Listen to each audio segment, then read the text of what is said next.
This is Frank McGee, NBC News in Washington. This is the second in a series of programs unmatched in history. Never have so many people seen the major candidates for President of the United States at the same time. And never, until this series, have Americans seen the candidates in face-to-face exchange. Tonight, the candidates have agreed to devote the full hour to answering questions on any issue of the campaign. Senator, last May in Oregon, you discussed the possibilities of sending apologies or regrets to Khrushchev over the U-2 incident. Do you think now that that would have done any good? Did you think so then? Mr. Morgan, I suggested that if the United States felt that it could save the summit conference, that it would have been proper for us to have expressed regret. In my judgment, that statement has been distorted by Mr. Nixon and others in their debates around the country and in their discussions. Mr. Lodge on Meet the Press a month ago said if there was ever a case when we did not have law on our side, it was in the U-2 incident. The U-2 flights were proper from the point of view of protecting our security, but they were not in accordance with international law.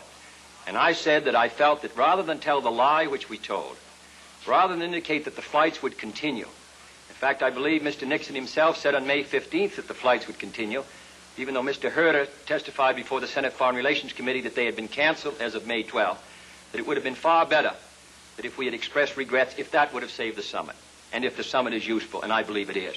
The point that is always left out is the fact that we expressed regrets to Castro this winter, that we expressed regrets to the Eisenhower administration, expressed regrets for a flight over southern Russia in 1958. We expressed regrets for a flight over eastern Germany under this administration. The Soviet Union in 1955 expressed regrets to us over the Bering Sea incident. The Chinese communists expressed regrets to us over a plane incident in 1956. That is the accepted procedure between nations. And my judgment is that we should follow the advice of Theodore Roosevelt. Be strong, maintain a strong position, but also speak softly. I believe that in those cases where international custom calls for the expression of a regret, if that would have kept the summit going, in my judgment, it was a proper action. It's not appeasement. It's not soft. I believe we should be stronger than we now are. I believe we should have a stronger military force. I believe we should increase our strength all over the world. But I don't confuse words with strength. And in my judgment, if the summit was useful, if it would have brought us closer to peace, that rather than the lie that we told, which has been criticized by all responsible people afterwards, it would have been far better for us to follow the common diplomatic procedure of expressing regrets and then try to move on. Mr. Vice President. I think Senator Kennedy is wrong on 3 counts. First of all, he's wrong in thinking, or even suggesting, that Mr. Khrushchev might have continued the conference if we had expressed regrets.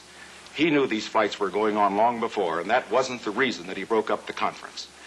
Second, he's wrong in the analogies that he makes.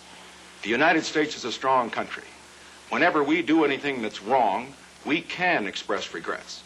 But when the President of the United States is doing something that's right, something that is for the purpose of defending the security of this country against surprise attack, he can never express regrets or apologize to anybody, including Mr. Khrushchev. Now, in that connection, Senator Kennedy has criticized the President on the ground not only of not expressing regrets, but because he allowed this flight to take place while the summit conference or immediately before the summit conference occurred. This seems to me is criticism that again is wrong on his part. We all remember Pearl Harbor. We lost 3,000 American lives. We cannot afford an intelligence gap. And I just want to make my position absolutely clear with regard to getting intelligence information. I don't intend to see to it that the United States is ever in a position where, while we're negotiating with the Soviet Union, that we discontinue our intelligence effort. And I don't intend ever to express regrets to Mr. Khrushchev or anybody else if I'm doing something that has the support of the Congress and that is right for the purpose of protecting the security of the United States. Mr. Morgan with a question for Senator Kennedy. Senator, Saturday on television, you said that you had always thought that Quemoy and Matsu were unwise places to draw our defense line in the Far East. Would you comment further on that and also address to this question, couldn't a pullback from those islands be interpreted as appeasement? Well, the United States has on occasion attempted, mostly in the middle 50s, to persuade Chiang Kai-shek to pull his troops back to Formosa. I believe strongly in the defense of Formosa. These islands are a few miles, 5 or 6 miles off the coast of Red China within a general harbor area and more than 100 miles from Formosa. We have never said flatly that we will defend Quemoy and Matsu if it's attacked. We say we will defend it if it's part of a general attack on Formosa, but it's extremely difficult to make that judgment. Now, Mr. Herder, in 1958, when he was Undersecretary of State, said they were strategically undefensible. Admiral Spruance and Collins in 1955 said that we should not attempt to defend these islands in their conference in the Far East. General Ridgway has said the same thing. I believe that when you get into a war, if you're going to get into a war for the defense of Formosa, it ought to be on a clearly defined line. One of the problems, I think, at the time of South Korea was the question of whether the United States would defend it if it were attacked. I believe that we should defend Formosa. We should come to its defense. To leave this rather in the air, that we will defend it under some conditions but not under other, I think is a mistake. Secondly, I would not suggest the withdrawal at the point of the communist gun. It is a decision finally that the nationalists should make. And I believe that we should consult with them and attempt to work out a plan by which the line is drawn at the island of Formosa. It leaves 100 miles between the sea. But with General Ridgway, Mr. Herder, General Collins, Admiral Spruance, and many others, I think it's unwise to take the chance of being dragged into a war which may lead to a world war over two islands which are not strategically defensible, which are not, according to their testimony, essential to the defense of Formosa.